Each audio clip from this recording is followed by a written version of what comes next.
Caras vemos, interpretaciones no sabemos. Estimados jóvenes, seguro ustedes han escuchado hablar del oráculo de Delfos. Era visitado por personas de toda edad y condición. En el recinto sagrado de Apolo, reyes, campesinos, ricos y pobres buscaban respuestas y certezas. Las preguntas no eran consideraciones banales, abstractas, no era para ganar en el maratón. Eran interrogantes vitales que esperaban una indicación para decidir el rumbo a tomar. Tenían tanta fe en el oráculo que creían en su infalibilidad. Si el futuro salía contrario a lo predicho, atribuían al problema a la pregunta o a la interpretación, nunca a la respuesta dada. Es conocido el caso de Creso, rey de Lidia, que ante la duda de atacar a Persia, recibió la siguiente sentencia: poderoso imperio será destruido. Con la confianza de que el destino estaba de su lado, se lanzó al ataque y perdió. Su imperio fue el destrozado. Lástima, fue un error de interpretación. Era el suyo. Tú y yo, ¿cómo interpretas la realidad? Hablando claro, en todo este curso hemos visto que hay más de una lógica para acercarse a la realidad. En el fondo, muchas discusiones hoy en día tienen poca probabilidad de salir del túnel de la incomprensión, pues parten de plataformas totalmente diferentes. Me refiero al problema de la lógica utilizada, del esquema mental que recibe y procesa la información. Los esquemas mentales, como veíamos en el video de la batalla cultural, son una especie de lentes que colorean la realidad. Existen lógicas racionales y también emocionales. Existen lógicas económicas, utilitaristas, culturales, religiosas. Desde el punto de vista epistemológico, existe la lógica racionalista, la empirista, la escéptica, la idealista, la dogmática, la realista. ¿Cuál es la lógica posmoderna? Todos estamos en esta época. ¿Cuál es nuestra lógica? No bastan las buenas intenciones. Las condiciones psicogenéticas, la educación que tú y yo recibimos, los medios de comunicación y todo lo que las experiencias y las decisiones, acertadas y otras no tanto, que la persona ha vivido a lo largo de su vida, influyen, ojo, no determinan, influyen la manera en que se percibe e interpreta la realidad. Pero al final la decisión es tuya. Es importante conocer la propia perspectiva y si puedes identificarla de al lado te ayudaría muchísimo. Algunas personas solo pueden leer el mundo desde su perspectiva. Otras, sin compartir necesariamente la visión del prójimo o del compadre, pueden ver su lógica e incluso entender por qué piensan así. Entender no es justificar, pero te permite comprender. Esta capacidad de reversibilidad y apertura podría ser la clave para encontrar salida a frecuentes y dolorosos monólogos paralelos. ¿Conoces tu propia lógica? ¿Sabes identificar la lógica de tu socio, de tu hermana? De esto puede desprenderse la posibilidad de construir puentes y no murallas. Volvamos al esquema que vimos en el video anterior.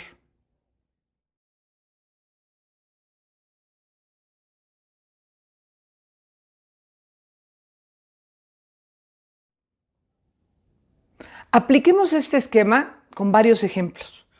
En el video pasado hablamos de verdad.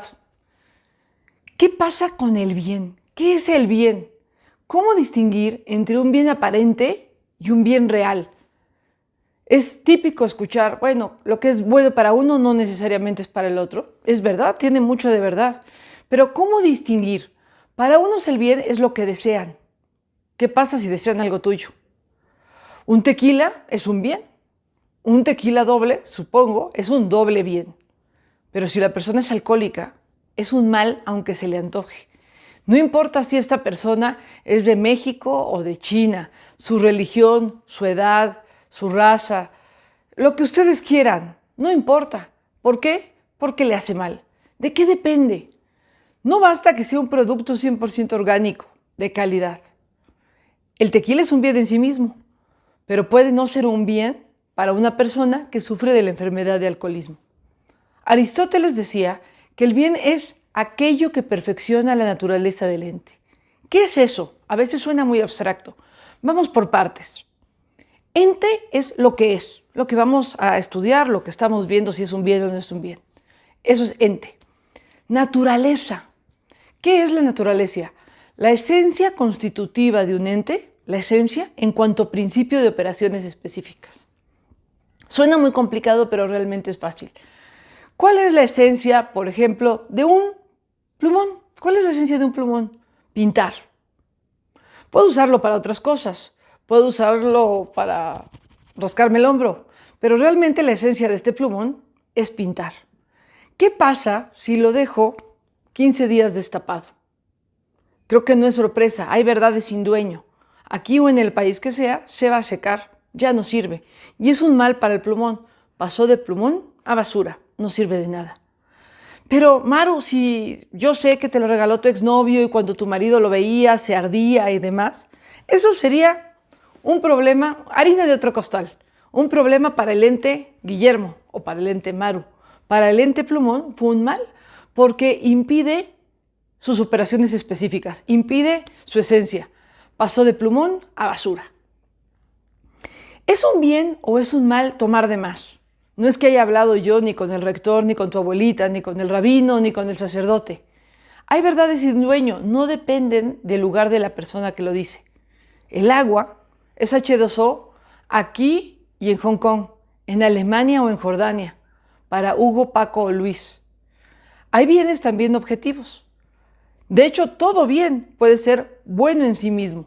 Depende si perjudica o beneficia la naturaleza del ente, independientemente de si son valorados o despreciados por la persona. Hoy hay mucha discusión de qué es arte y qué es mercadotecnia. Sería material para otro video. Pero ¿qué pasa con el exceso de alcohol? Me han contado que trae consecuencias sobre tu cuerpo. Uno, mata neuronas, como si fuéramos presumidos de tener tantas que podemos irlas tirando por ahí. Da fuertes dolor de cabeza, se revuelve el estómago. La emotividad se destapa, pero no a petición del cliente. Algunos, ustedes conocerán a algún vecino por ahí, es mala copa. Unos se duermen, otros se vuelven llorones, otros se vuelven agresivos. La inteligencia se nubla, la voluntad se debilita. Hay algunos que no saben reconocer la entrada y la salida. Seas de la nacionalidad que seas, el exceso de alcohol cae mal. No es una cuestión moral, es un dato objetivo. Y esto lo podemos aplicar a cualquier cosa. A través de la razón podemos saber que para mi celular es un bien cargarlo. Oye, pero es mío y yo hago con él lo que quiero. Puedes hacerlo con él lo que quieras. Si no lo cargas, al rato no va a funcionar. Y si yo uso mi celular en clase presencial para ser despertador de alumnos y se lo lanzo, es un mal para el celular. Puedo desahogarme, lo cual estaría muy mal y ya no estaría dando clases. Pero no está hecho el celular para colisionar contra la cabeza de un alumno dormido o despierto, ¿qué más da? Y así podríamos dar muchos ejemplos. Un pastel de cajeta puede ser un bien. Es un bien. Si eres diabético, será un mal. El criterio, jóvenes, no es cuánto se te antoja, es en los hechos, ¿te hace bien o te hace mal a tu salud? A nadie se le antoja ir al dentista. Digo, menos que te guste el dentista, eso es otro asunto.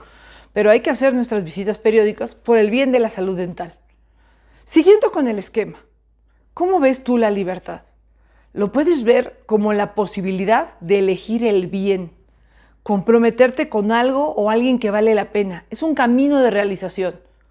O como un ideal tan valioso por el cual prefieres no responsabilizarte más allá del momento actual, permitiéndote cambiar de opinión en cualquier momento para ser fiel a los impulsos, a la espontaneidad, por encima de cualquier plan. Vi a un joven en la universidad que en el mismo día lo invitaron a 3 fiestas el viernes. Me quedó claro su popularidad. Le dije, joven, ¿cómo aceptó ir a las 3? Dijo, el viernes veré de qué humor estoy y a cuál voy. ¿Dónde está la libertad? Después de todo, elegir implica renunciar, y algunos no están dispuestos a renunciar a una mejor posibilidad, como el que prefiere no casarse por si conoce a alguien mejor para acompañarlo en el camino de la vida. Podemos elegir, pasando a la siguiente palabra del esquema, tratando de construir comunidad o tratando a los demás como seres que me estorban. Vivir como en un aeropuerto, donde simulamos que no vemos a las personas y las ignoramos con más o menos elegancia. O vivir con, o incluso vivir para, tratando de hacer felices a los demás. Las consecuencias son muy, muy diferentes. La vida es muy interesante y nunca es blanco y negro. La modernidad sin duda se equivocó con el exceso de racionalismo, de rigidez, de pragmatismo. Parece que la posmodernidad nos ha traído cosas buenas en cuanto que rescata a la persona y a su subjetividad, pero debemos de reconocer que también se ha equivocado en otros terrenos como el individualismo extremo y ese relativismo donde todo depende y quedo a merced del viento o a las olas del mar. Necesitamos reconstruir el tejido social. Parece que hoy la comunidad se disuelve y construimos sobre arena movediza. Todos estamos en la misma barca. Cada uno tiene la tarea ineludible de vivir y elegir los verdaderos bienes. Te invito a pensar y a descubrir cuál es tu propia lógica, cuál es la lógica de los seres que más quieres o con los que convives y si es la mejor. Quizás nos convenga mejorar un poquito.